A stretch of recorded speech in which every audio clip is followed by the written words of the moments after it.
Today our verse of the day from Song of Solomon is chapter 3, verse 1.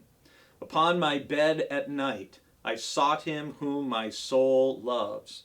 I sought him, but found him not. I called him, but he gave no answer.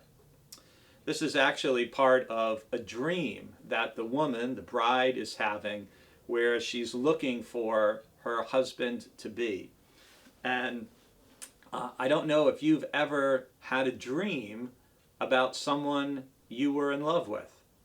Have you ever been separated from the person you loved and had a dream about them where you were together or it seemed real? In the woman's dream, she looked for him and she gets up early and she walks around. She's looking all over for the one she loves who she unfortunately couldn't find. And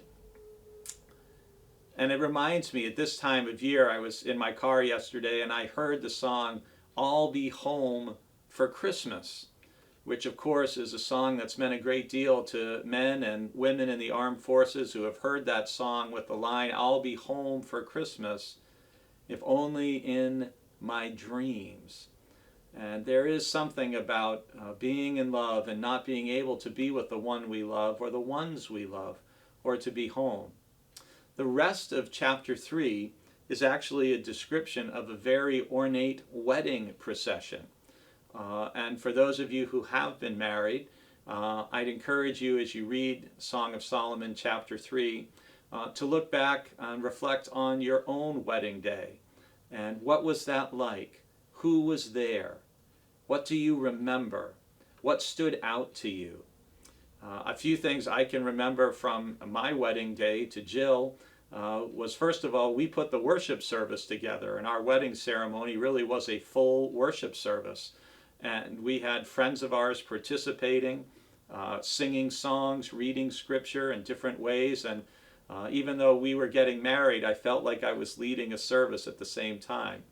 I also remember standing at the back of the sanctuary waiting for Jill to be ready and starting to wonder as the minutes went by after when the wedding was to start, like maybe she's on to me and her parents whisked her away and they're not going to let her marry me. Of course, it turned out it was just the photographer taking an inordinate amount of pictures, but that often happens with weddings. Another thing I remember about our wedding day is driving Jill's parents' 57 Chevy from the wedding reception back to her house.